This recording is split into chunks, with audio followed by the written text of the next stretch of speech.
تیاری نہیں تھی کہ یہ کسی طرح قیمتیں نیچے لے کے آئیں. یعنی جو ہمارا شور مچا ہوا تھا کہ جی مہنگائی ہو گئی, بہت بڑی مہنگائی ہو گئی, اور یہ مہنگائی مارچ ہوگی اور آ کے مہنگائی کم کریں گے. تو اب تو یہ واضح ہو جانا چاہیے کہ نہ ان کے ذہن میں مہنگائی تھی اور نہ ان کے ذہن میں یہ تھا کہ اس کی معیشت کیسے ٹھیک کرنی ہے. ان کے صرف ذہن پہ ایک چیز سوار تھی کہ کیسے جو انہوں نے اتنی محنت سے دوسری باری, پہلے N R O general Musharraf دے چکا تھا, معاف کر چکا تھا سارے جو انہوں نے چوری کی تھی اپنے 90 کی دہائی میں, جب دو دفعہ ان کی حکومتیں کرپشن پہ گئی تھیں, وہ تو معاف ہو گئی تھی. انہوں نے کیسے جو پچھلے 10 سال میں انہوں نے ملک کو مقروض کیا اور خود اربوں پتی بن گئے, اور ان کے باہر پیسہ بینکوں کے اندر اور محلات پہ, تو وہ کیسے معاف کروانا تھا. تو ساری ان کی کوشش وہ تھی. تو لہٰذا اس کے اوپر میں بعد میں آؤں گا, لیکن پہلے میں صرف آپ کو کہہ دوں کہ پہلے تو کبھی پاکستان کی تاریخ میں ہم نے نہیں سنا پروویژنل بجٹ.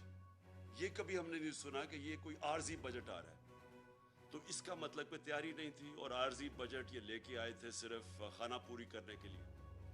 اس کے بعد اس سے پہلے انہوں نے قیمتیں بڑھا چکے تھے. آپ کو پتا ہے تیل کی قیمت, ڈیزل اور پیٹرول کی قیمت اور بجلی کی قیمت آسمانوں پہ چلی گئی تھی, جس سے باقی ساری اور قیمتیں اوپر چلی گئی تھی. تو اب اس کے بعد یہ ایک اور بجٹ لے کے آئے. اب اس بجٹ میں صرف آپ کو موٹی بات کرتا ہوں. سب سے پہلے انہوں نے کیا کیا, انہوں نے سب سے پہلے جو عام آدمی ہے اس کا تو معاشی قتل کر دیا. جتنی انہوں نے قیمتیں بڑھائی ہیں پیٹرول کی اور ڈیزل کی اور بجلی کی, یہ ابھی یہاں رکیں گے نہیں. پہلے تو اتنی کبھی قیمتیں بڑھی نہیں ہیں. اس کے بعد انہوں نے ایک پیٹرولیم لیوی لے کے آئے ہیں جو 50 روپے پر لیٹر ہے. یہ اب انہوں نے مزید اس کے یہ قیمت اور بڑھانی ہے. تو یہ اب یہاں رکنی نہیں ہے. یہ ابھی جب قیمتیں بڑھیں گی تو سب سے پہلے یاد رکھیں کہ عام آدمی جس کے مشکل سے آج کل کی انٹرنیشنل مہنگائی ہے, یہ سب مانتے ہیں کرونا کی وجہ سے ایک انٹرنیشنل عالمی مہنگائی ہے, تو ایک تو پہلے وہ مشکل میں تھے. اب انہوں نے جو مزید اور ان کے اوپر بوجھ ڈالا ہے, پہلے تو اور بوجھ پڑا ہے اور اب مزید اور بوجھ پڑے گا. دوسرا, انہوں نے جو کارپوریٹ ٹیکس لگایا, جو انہوں نے سپر ٹیکس لگایا, اب یہ سپر ٹیکس کی وجہ سے ہمارا جو اس وقت جو کارپوریٹ کا ٹیکس ہے وہ چلا جائے گا 39% پہ, 39%. جبکہ ہندوستان اور بنگلہ دیش جو یاد رکھیں مقابلہ کرتے ہیں, ہم چیزیں جو بیچتے ہیں دنیا میں, ہمارے جو کمپیٹیٹرز ہیں جن سے ہم مقابلہ کرتے ہیں, وہ ہندوستان اور بنگلہ دیش ہیں, ان کے 25% ہیں. اب اس کا مطلب کہ ہماری چیزیں جب آپ یہ ٹیکس لگائیں گے تو ہماری چیزیں مہنگی ہو جائیں گی. اوپر سے بجلی ویسے مہنگی ہو گئی, گیس 45% ویسے مہنگی ہو گئی, اور جو ڈیزل اور پیٹرول, کیونکہ ڈیزل اس لیے کیونکہ لوڈ شیڈنگ اتنی زیادہ ہے, لوڈ شیڈنگ کی وجہ سے انڈسٹری کو چلانی پڑتی ہے جنریٹرز پہ, تو وہ سارا جو اب ان کا جو کاسٹ ہوگا جو چیزیں بنانے کی, مینوفیکچر کرنے کی, وہ مہنگی ہو جائیں گی. اس کا اثر آئے گا بے روزگاری کے اوپر, کیونکہ سب سے زیادہ جو روزگار دیتی ہے وہ انڈسٹری دیتی ہے. تو انڈسٹری کے اوپر جب ٹیکس لگے گا, کمپیٹ نہیں کرے گی. اور ابھی کئی انڈسٹریز میں بے روزگار کرنا شروع کر دیا لوگوں کو, تو یہ مزید آگے اور بڑھے گا, یہ جو انہوں نے سپر ٹیکس لگایا ہے. اور یہ آپ کے سامنے ہے اسٹاک مارکیٹ کے اوپر اس کا جو اثر گیا ہے, جو بزنس کمیونٹی پہ گیا ہے, اور اس کے علاوہ جو گیا ہے روپے کے اوپر. روپیہ پہلے تھوڑا سا سن کے کہ جی باہر سے امداد آ رہی ہے تو اس سے تھوڑا روپیہ جو مضبوط ہوا تھا وہ پھر نیچے چلا گیا. تو اور تیسری چیز جو ہمارا زراعت کے اوپر ملک, سارا جو ہمارا ملک تو ڈپینڈ کرتا ہے اس کا, کہ زراعت جب اوپر جاتی ہے تو سارے 60% پاکستان کو فائدہ ہوتا ہے. تو اب انہوں نے جو ڈیزل کے اوپر, جو ڈیزل مہنگا ہوا اور جو لوڈ شیڈنگ ہے, اس کا سب سے بڑا اثر ہمارے کسانوں پہ پڑنے والا ہے, اور اس کے پاکستان کی پیداوار کے اوپر. تو ایک طرف سیلریڈ کلاس, جس سیلریڈ کلاس کو انہوں نے پہلے چھوٹ دی تھی, جو 1 لاکھ روپیہ مہینہ سے زیادہ تنخواہ تھی, ان کو پہلے چھوٹ دی, اور 1 لاکھ سے کم یعنی 50,000 روپے کا اب نیچے سلیب لے آئیں, یعنی 1 لاکھ سے 50,000 پہ آ گیا. پہلے انہوں نے کہا تھا کہ 1 لاکھ تک چھوٹ ملے گی, 50,000 روپے مہینے پہ بھی ٹیکس آ گیا ہے.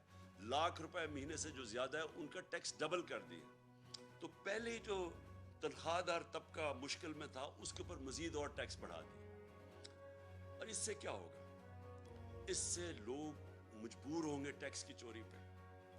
جو ہم نے اتنی مشکلوں سے پاکستان میں بڑی دیر کے بعد ریکارڈ ٹیکس اکٹھا کیا تھا, اور ریکارڈ ٹیکس اکٹھا کا مطلب یہ کہ کبھی پاکستان سوچ نہیں سکتا تھا. ہمیں تانے دیے جاتے تھے کہ 6,000 ارب روپیہ آپ ٹیکس کیسے اکٹھا کریں گے, اس سے زیادہ ہم نے کیا. اور ہمارا, میں آپ کو گارنٹی کرتا ہوں کہ جو ہم قدم اٹھا رہے تھے, ہم 8,000 ارب اور اس سے بھی آگے جانا تھا اس سے اگلے سال. وہ کیسے؟ ہم وہ جو موجودہ لوگ ہیں انہی کو پر بوجھ نہیں ڈالنا چاہتے تھے, ہم ٹیکس بیس بڑھانا چاہتے تھے. اور اس کا طریقہ کیا تھا کہ ہم نے بڑی مشکلوں سے نادرا کے ساتھ مل کے آئیڈینٹیفائی کیا کہ 4 کروڑ 30 لاکھ گھرانے تھے, 4 کروڑ 30 لاکھ جو ٹیکس نہیں دیتے تھے.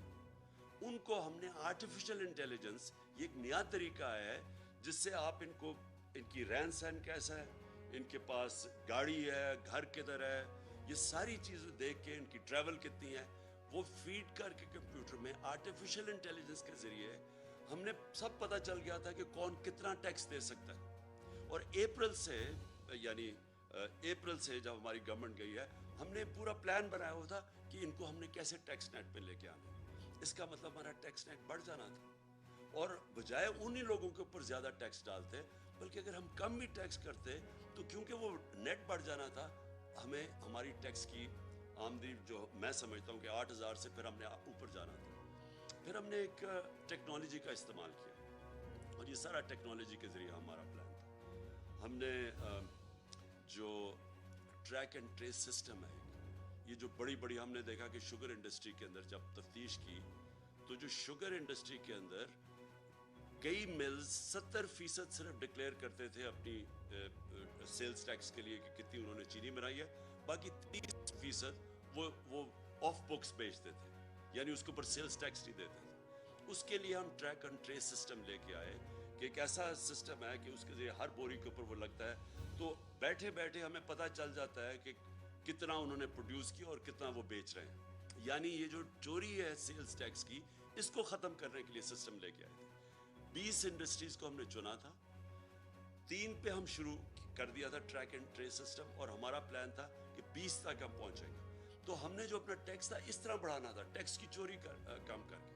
پھر جو ریٹیل سیکٹر, دکانیں جو ہیں, اس وقت جو دکانوں کا جو ٹوٹل دکانوں کی جو پیسہ دکانوں سے بنتا ہے, یعنی جو ان کا جو ٹوٹل ٹرن اوور ہے, وہ 20,000 ارب روپیہ ہے, اور جو ٹیکس دیتی ہیں دکانیں وہ صرف اس میں سے 4,000 ارب دیتی ہیں. تو ہم ٹیکنالوجی کا استعمال کر کے باقی دکانوں کو بھی ٹیکس نیٹ میں لانا چاہتے تھے. تو کوشش کیا کر رہے تھے کہ ٹیکس نہ ہم بڑھائیں, ہم ٹیکس بیس بڑھائیں اور اس سے ہم پیسہ اکٹھا کریں, اور انشاءاللہ اس پہ ہم ٹارگٹ پہ جا رہے تھے اللہ کے فضل سے, جس طرح ہماری ریکارڈ ٹیکس کلیکشن ہوئی. اور کیونکہ ہم نے بوجھ نہیں ڈالا اپنی انڈسٹری کے اوپر, ریکارڈ پرفارمنس تھی ہماری انڈسٹری کی, ہماری ریکارڈ ایکسپورٹس تھی. ٹیکسٹائل نے ریکارڈ ایکسپورٹس کی. ٹیکسٹائل سیکٹر جو بند ہو رہا تھا جب ہماری گورنمنٹ آئی ہے, اور پوچھ سکتے ہیں فیصل آباد میں, وہ ٹیکسٹائل میں مزدور نہیں ملتے تھے ٹیکسٹائل انڈسٹری کے لیے, اور اس لیے وہ آگے جا رہی تھی. تو انہوں نے جو آپ سٹیپس لگائے ہیں, یہ جو ہماری سارے, اور زراعت میں بات کر رہا ہوں کہ ریکارڈ پروڈکشن تھی, 4.4% پہ ہماری زراعت تھی. اور یہ ساری چیزیں, یہ میں نہیں کہہ رہا, یہ پاکستان کی اکنامک سروے کے اندر تھی. جو ہماری اکنامک سروے کی یہ ریزلٹس ہیں, آپ دیکھ سکتے ہیں, وہ یہ گورنمنٹ نے دی ہے, ہم نے نہیں دی. اس گورنمنٹ نے جو اکنامک سروے ہے اس کے اندر یہ سب کچھ لکھا ہوا ہے. سروس سیکٹر بڑھ رہا تھا, انڈسٹری بڑھ رہی تھی, زراعت بڑھ رہا تھا, آئی ٹی ایکسپورٹس بڑھ رہی تھی, جو فیوچر ہے پاکستان کا ٹیکنالوجی کی, آئی ٹی کا, جو ہم نے بڑے انسینٹیوز دیے تھے. تو ادھر سے انہوں نے آ کے,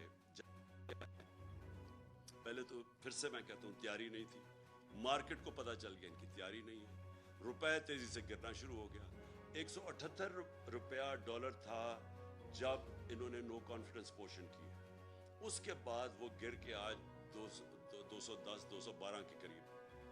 اور اس کی ابھی اثرات آنے ہیں. میں پھر سے آپ کو کہہ رہا ہوں کہ جب روپیہ گرتا ہے تو اور جتنی چیزیں باہر سے لیتی وہ اور مہنگی ہو جاتی. روپیہ گرا, سٹاک مارکیٹ گری, مارکیٹ نے سمجھ گیا ان کا کوئی پلان نہیں ہے, اور اس کے بعد ریکارڈ مہنگائی بھی ہوئی. اور اب یہ جو بجٹ دیا ہے اس سے آپ یہ سمجھ لیں کہ ابھی مہنگائی نہیں صرف ہونی, صرف اس سے جو تنخواہ دار اور جو موجودہ ٹیکس پیئرز ہیں ان کے اوپر ہی نہیں بوجھ آنا, اس سے ہمارے روزگار کے اوپر فرق ہوگا. یہ بھی میں آپ کو کہہ دوں کہ ہمارا جو روزگار تھا یہ پیپلز پارٹی اور نون لیگ کی حکومتوں سے سب سے بہتر پرفارمنس تھی روزگار کی. بلکہ جو ورلڈ بینک کی رپورٹ ہے, سارے بر صغیر میں کرونا کے بعد جو ملک میں سب سے زیادہ روزگار تھا اور سب سے کم بے روزگاری تھی وہ پاکستان تھا. اس سے بے روزگاری بھی بڑھے گی, اور اس سے ہماری انڈسٹری متاثر ہوگی, اس سے ہماری زراعت متاثر ہوگی, اس سے ہمارا جو سیلری طبقہ ہے اس کے اوپر بوجھ پڑے گا. اور میں جو دوسری اب میرا جو پہلو ہے اس میڈیا کا آپ سے بات کرنے کا وہ یہ ہے کہ دیکھیں, یہ تو انہوں نے بجٹ کے اندر لوگوں کے اوپر مشکلات آ گئی, لیکن جو انہوں نے جو امینڈمنٹس کی ہیں نیب کے قانون, آج ہم سپریم کورٹ میں وہ گئے ہیں اور چیلنج کرنے کے لیے. لیکن اگر یہ خدا نہ خواستہ, اور مجھے پورا اعتماد ہے اپنی عدلیہ کے اوپر کہ وہ یہ ظلم نہیں ہونے دیں گے پاکستان کے اوپر, کیونکہ اگر یہ کامیاب ہو گئے اس چیز پہ, میری آج ایک آپ بات یاد رکھ لیں کہ کوئی پاکستان کو دشمن کی ضرورت نہیں ہے. یہ جو کرنے جا رہے ہیں یہ ملک کی تباہی ہے. دیکھیں, میں اپنی قوم کو جب تک میں زندہ ہوں, میں نبی صلی اللہ علیہ وسلم کی جو حدیث ہے کہ تمہارے سے پہلے بڑی قومیں تباہ ہوئی, جب بڑا ڈاکو چوری کرتا تھا تو اس کو آپ نہیں پکڑتے تھے اور صرف چھوٹے چور جیل میں جاتے تھے. یہ جو انہوں نے امینڈمنٹس کی ہیں یہ صرف اور صرف اس ملک کی تباہی ہے, کیونکہ انہوں نے چھوٹ دے دی ہے سارے بڑے ڈاکوؤں کو. آج اگر میں بڑا کرپٹ ہوں تو مجھے انہوں نے امینڈمنٹ کے ذریعے انہوں نے آج مجھے چھوٹ دے دی ہے. میں دل بھر کے ملک کو لوٹوں, لیکن مجھے جو انہوں نے قانون پاس کر دیا مجھے کوئی نہیں اب پکڑ سکے گا. صرف پکڑے جائیں گے چھوٹے چور, اور وہ چور جو بیوقوف ہیں. عقل مند چور وہ چھوٹا بھی بچ جائے گا جو انہوں نے چیزیں کر دی. میں صرف آپ کو موٹی موٹی چیزیں بتاتا ہوں کہ انہوں نے اپنی چوری بچانے کے لیے کیسے ہمارے سارے ملک کا انصاف کا نظام تباہ کیا. سارا جو احتساب کا نظام ہے اس کی قبر کھود دی ہے انہوں نے, بلکہ انہوں نے پاکستان کے مستقبل کی اس کے سامنے وہ اندھیرے میں ہیں. اور میں آپ کو بتاتا ہوں کیا کیا انہوں نے سب سے پہلے یہ کیا کہ اگر میں ہوں سرکاری, میں ایم این ہوں, میں وزیر ہوں, میں وزیر اعظم ہوں, میں بیوروکریٹ ہوں, میں اگر چوری کرتا ہوں اپنی پوزیشن کو, اپنی پبلک پوزیشن کو استعمال کرتے ہوئے میں چوری کرتا ہوں, میں پیسے بناتا ہوں, میں اگر وہ اپنے بیوی بچوں کے نام ڈال دیتا ہوں, دوستوں کے ڈال دیتا ہوں, رشتہ داروں کے نام پہ کر دیتا ہوں, اس نئے قانون کے مطابق مجھے کوئی نہیں پکڑے گا. یعنی آپ یہ سمجھ جائیں کہ اگر آج نواز شریف اگر وہ اپنی بیٹی کے نام پہ باہر پراپرٹیز لے لیتا ہے, آپ کوئی نہیں پوچھ سکتے. آپ بڑے بڑیاں زمینیں خرید سکتے ہیں اپنے بچوں کے نام پہ, آپ کو کوئی نہیں پوچھ سکتا, کیونکہ انہوں نے تو کہہ دیا کہ جناب صرف وہ ذمہ دار ہے, اگر میرے پاس پیسے تو میں جواب دوں. اچھا, لیکن نہ تو اچھا یہ جو فلودے والے اور یہ جو پاپڑ والے جن کے نام پہ انہوں نے بے نامی چیزیں لی تھی, یہ اب سارے پاک ہو جائیں گے اس سے. پھر اگر فیک اکاؤنٹس میں پیسہ آ بھی گیا اور پوچھ لیا ان سے, تو پوچھیں گے کیا کہ اگر مثلا 1 ارب روپیہ میرے اکاؤنٹ میں آ گئے, لیکن وہ میں نے سارا یا خرچ کر دیا یا باہر بھیج دیا یا اس سے عموماً ہوتا کیا, جب آپ زیادہ پیسہ بناتے ہیں یا یہ جو بڑے بڑے ڈاکو ہیں, ان اصل میں نقصان کیا کرتے ہیں, کیونکہ ان کی چوری زیادہ ہوتی ہے. اب شہباز شریف کی اور بچوں کی صرف جو پکڑی گئی ہے, باقی یہ یاد رکھیں یہ پکڑے گئے ہیں, جو نہیں پکڑے گئے اس کا ہمیں پتہ ہی نہیں ہے. 16 ارب روپے کے جو ایف آئی کا کیس ہے, اب یہ کیا وہ پیسہ رکھ سکتے ہیں پاکستان؟ 16 ارب کا جواب دینا پڑے گا. لہٰذا یہ ہنڈی حوالے سے باہر بھیج دیتے ہیں پیسہ. یہ جو ان کی باہر پراپرٹیز ہے آپ اندازہ نہیں لگا سکتے کتنا پیسہ باہر اگر پاکستان میں رکھیں گے پکڑا جائے گا. یہ ہمارا ہی نہیں ہے کیس. یہ جتنے بھی ملک جن کے اندر غربت ہے, جن کو ڈیولپنگ ورلڈ کہتے ہیں, وہاں سارا ملک ان کی غربت کی وجہ یہ ہے. وہ بھی طاقتور ڈاکوؤں کو نہیں پکڑ سکتے, جس کو وائٹ کالر کرائم کہتے ہیں. ان کے پاس بھی وہ وکیل نہیں ہوتے جو ان کی وائٹ کالر کرائم پکڑ سکے. وہ بھی کیا کرتے ہیں کہ وہ بھی پیسہ چوری کیا ملک سے باہر بھیج دیا. تو یہ جو رپورٹ ہے یہ بھی میں بار بار لوگوں کو بتاتا رہتا ہوں کہ یونائٹڈ نیشنز کے سیکرٹری جنرل نے یہ تفتیش کروائی ہے. وہ پینل کا نام ہے فیکٹ آئی پینل. اس کے مطابق 1700 ارب روپیہ ہر سال غریب ملکوں سے جاتا ہے امیر ملکوں میں اور آف شور اکاؤنٹس پہ, اور بڑے بڑے ان کے محلات لینے کے لیے, جس طرح لنڈن میں مے فیئر کے اندر بڑے بڑے نواز شریف جن محلوں میں رہتا ہے, اس طرح ساری غریب ملکوں سے ان کے پیسے والے لوگ, ان کے وزیر, ان کے وہ سارے یہ کر رہے ہیں. اس لیے ہر سال غریب ملک غریب ہوتے جاتے ہیں, کیونکہ اس طرح کے بیٹھے ہوئے ہیں جو زرداری اور شریف, یہ ملک سے پیسہ باہر بھیج دیتے ہیں. تو اب انہوں نے کیا کیا ہے کہ پہلے تو انہوں نے کہا نا کہ جی اگر وہ مثلا پاپڑ والے کے نام یا وہ مقصود چپڑاسی کے نام پہ ہیں تو آپ پوچھ نہیں سکتے. پہلے تو یہ آ گیا. دوسری چیز کہ اگر آپ کا پیسہ باہر پڑا ہے اور آپ اس گورنمنٹ سے پوچھتے ہیں یا بینک سے پوچھتے ہیں جی بتائیں یہ پاکستانیوں کا پیسہ باہر پڑا ہے, اور وہ ہمیں بتاتے ہیں کہ ہاں جی اتنے پیسے باہر پڑے ہیں, یا فلانے آدمی کا بینک پہ اتنے پیسے پڑے ہیں. اب انہوں نے قانون یہ پاس کیا ہے کہ اگر وہ کہتا ہے نا جی اس کے بینک اکاؤنٹ میں کوئی 50 ارب روپیہ پڑا ہے یا 1 ارب روپیہ پڑا ہے, تو وہ اب ایڈمیسیبل نہیں ہے, یعنی وہ عدالت میں آپ نہیں لے جا سکتے. وہ جو بھیجے گا, جس طرح مریم نواز کا انہوں نے بھیجا کہ یہ جو 4 مہنگے لنڈن کے فلیٹ ہیں مے فیئر میں, یہ جو کمپنیز کے نام پہ لیے ہوئے ہیں, وہ کمپنیز کی جو مالک کا ہے وہ مریم نواز ہے, اور وہاں کی برٹش ورجن آئلینڈ کی کمپنی نے جے آئی ٹی کو لیٹر بھیجا تھا. انہوں نے جو قانون پاس کیا, اب وہ لیٹر کی کوئی اہمیت نہیں ہے, وہ ایڈمٹ ہی نہیں ہو سکتا. تو مطلب یہ ہے کہ جو اس ملک کے بڑے بڑے ڈاکو ہیں, انہوں نے صرف پیسہ ملک سے باہر بھیجنا ہے, آپ پوچھ نہیں سکتے ان کو. اگر آپ کو پتہ بھی چل جائے کہ انہوں نے یہ بڑے بڑے محلوں میں رہ رہے ہیں, آپ نہیں پوچھ سکتے ان کو, کیونکہ اپنے آپ کو اجازت دے دی ہے. تو اس کا مطلب جو چھوٹے چور, جو سائیکل چور, جو بھینس چور, یہ جو موٹر چور, یہ اس طرح کے لوگ ہی صرف پکڑے جائیں گے. بڑے بڑے ڈاکو آپ نہیں پکڑ جا سکتے. اور پھر انہوں نے ایک اور کام کیا.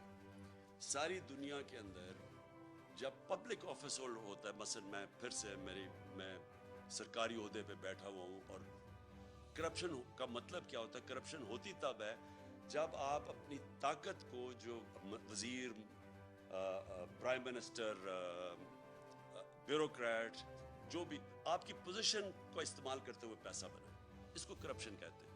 تو میں جب اب ساری دنیا میں قانون یہ ہے کہ میں اگر اس عہدے میں بیٹھا ہوں اور ایک دم میری صرف میں جس طرح مقصود چپڑاسی 15,000 روپے اس کی تنخواہ ہے, اور ایک دم 3.25 ارب روپے اس کے بینک میں آ جاتا ہے, تو ساری دنیا کے اندر قانون کیا ہے کہ آپ کو پبلک آفس ہولڈر کو عمران خان کو بتانا پڑے گا کہ آپ کے بینک میں اتنے پیسے کدھر سے آ گئے.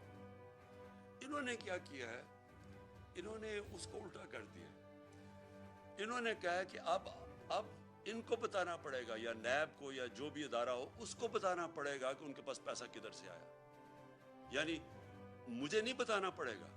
یہ چینج کر دیا انہوں نے کہ اچھا جی اگر آپ میرے بینک میں پیسے آ بھی گئے زیادہ تو وہ مجھے نہیں بتانا پڑے گا, وہ ان کو ثابت کرنا پڑے گا کہ یہ غلط, یہ چوری کا پیسہ. یہ وہ کام کر رہے ہیں جو کہ پہلی دفعہ پاکستان میں یہ قانون بدل رہے ہیں. یہ وہ کام کر رہے ہیں جس کو وائٹ کالر کرائم کہتے ہیں, اس کو پکڑنا ناممکن ہو جائے گا. آگے ہی پاکستان میں جو وائٹ کالر کرائم ہے, جو پیسے والے لوگ ہیں, جو